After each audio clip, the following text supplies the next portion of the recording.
Oh, yo, magandang araw. Shout out mga kabatang. Ay, nandito na naman, Batanggin yung mangyan. Oh, ngayon, ako'y maghahatid muna din sa Munting Atay, pa Iskaul. Oh, padalawang araw nga pala nila sa pagpasok ngayon, half day lang naman. Dahil next week pa daw ang kanilang regular classes. Oh, tuwan-tuwa ang Munting Atay, lalo na yung aming ating iyan. Ayan, tuwan-tuwa lagi, lalo pagpapasok at na makita daw niya ang kanyang best friend. Oh, what na-miss din daw pati niya ang pagpasok sa Iskaul. Oh, at kung mapapansin nga ninyo, wala akong video nung pag-iintindi ko sa kanila bago yung pagkain, pagluluto, paliligaw. Dahil pagising ko lobat pa lang ang cellphone, hindi nakapag-video. O tara, atid muna natin ng mga batang araw sa ganda ng sikat ng araw. Isa na namang maganda't mapagpalang araw sa ating lahat mga kabatang. O let's go, pipi! O shoutout sa iyo, kuyang nakamotor. O what yung pagpasensyahan nyo nga pala muna ang aking video ngayon dahil wala akong video nung pagkahatay, nung pagdating sa Iskaul. Ngayon ang video kong yan ipauwi na yang. Sa kadahilan ng habang nasa biyahe, nalubat na naman ang cellphone na hindi pala nag-charge ng ayaw. Si ilang percent lang, parang 1%. O di ang mga video ko ibitin, ayos lang. At meron pa namang mga susunod. Kundi pala yung gawin ni bago matulog yung cellphone na yung naka-charge na. O at na siguradong hindi lubat ng cellphone pagising. O munting nga tayo, pasok agad at mainit. O tamo nga tayo, agad papasok, alam na mainit. O ayos yung pagpasok, may pa-style pa O tara na, tanaw. At ako'y magluluto pa pag-uwi. Hindi ako nakapagluto nung pagkahatid ko sa mga bata. Yung pagkahatid ka, pagka-uwi ko, pagkabukas ko ng tindahan at Shopee, may customer. Di ngayon na lang ako magluluto pagkasundo ko sa mga bata dahil magaga pa naman, 11:30 ang kanilang labas. Sabi ko, kayo gutom na gutom na. Ika na muting ate at ng ate, hindi pa naman po daday, busog pa naman ha. Ika ko, siya, kayo magbihis na doon sa taas at ako'y magluluto na muna ng ating pananghalian.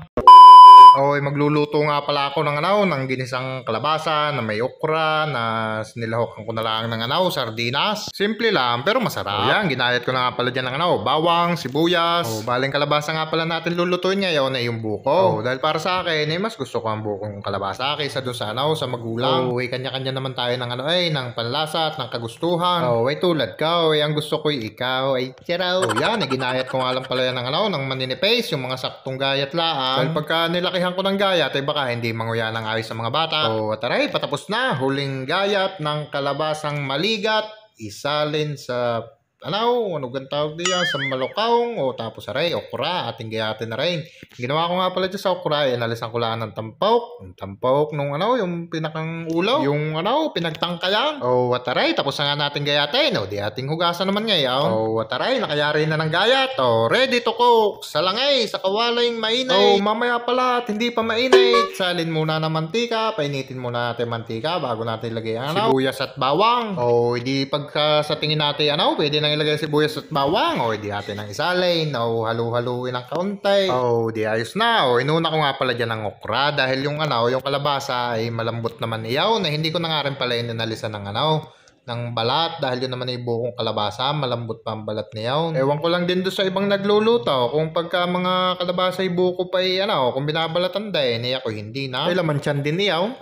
Pagka sa tingin ninyo ihapkok na ang okra, di salin nyo na ang kalabasang bukaw. Tapos halu-haluin, paikot-ikutin, parang ikaw pinapaikot lang niya. Wag gayaw, tanda na pag nahalu-halo na natin gayaw, hindi lagyan na rin natin ng palasa, tol na rin, asin. At aray, abracadabra, lagyan din natin para may lasa. Yaw, gayon nga palang ginagawa ko daw. Pagka may tira akong gayon sa Magic Sarap na iyaw, tinutupi ko lang yung pinagbuksan, tapos ididikit ko doon sa gilid ng kawali hanggang sa masarhang. Hindi yung tira yan, magagamit ko pa sa susunod pag ako nagluto ulit. Pag nailagay na yung mga lahaw, di halu-haluin ulit, paikot-ikutin ulit. Tapos lalagyan ko na rin ng mega sardines sa kulay pula. Kaya napansin nyo kanina, hindi na ako naglagay ng paminta dahil laring lalagay ko mega ay mahalang-halang na rin. Kung ako kakain, lalagyan ko pa ng paminta iyan saka sili, mga bata ay baka hindi makain. Tapos sinalinan ko nga pala ng tubig yung lata, yung pinagalsa ng para masaid na rin ng sarsa. Tapos yun na rin ang pinakasabaw, isang lata laang. Baka pag dinamihan natin ng sabaw mawala na ng lasa, parang pag-ibig niya tayo na nawawala ng lasa. Tapos halu-haluin ulit para ang lasa ng ng sardinas suminip sa sa gulay. Subukan nyo rin garnay, masarap din. Pwede rin nor ang gamitin, nor chicken, nor cubes, pwedeng oyster sauce lang. O, yung ginawa ko ngayon ay sardinas. Ang maiba naman, ang nilagay ko yung mega sardines. So, mega, baka naman. O, at hayaan muna natin kumulo. At yan naman yan, luto na rin. Ipakukuluan lang natin yung nilagay natin sardinas, saka yung sabaw. O, di ayos na yan. O, samite. Oh, ayos ay. Oh, hayay, nakanabahaw. Oh, sabay salin sa mangkaw. At kanay sumandaw. Oh, first bite. Oh, sarap, quality. Oh, init ay, ihip ay, batangin yung mangya. Oh, subukan nyo mga kabatang. Ang ganyan luto ay ayos din, masarap din. Ayaw, sarap na sarap sa kain. No, tulad yan ang atay. Ang paborito ni kalabasa. Tas ang munting atay okra ay pinagsama ka. Tas ako'y sardinas. Ay, na napaglahok-lahok ang aming paborito ay ayos. Oh, shit, hanggang dito na lamang. Maraming salamat sa inyong mga suporta at panunuwa. Para doon sa hindi pa nakapollow, may follow na rin ho kayo. Like, comment, and share. Ay mas mahusay ho yaw kaysa gagarutihin. No, shoutout muna po sa inyo.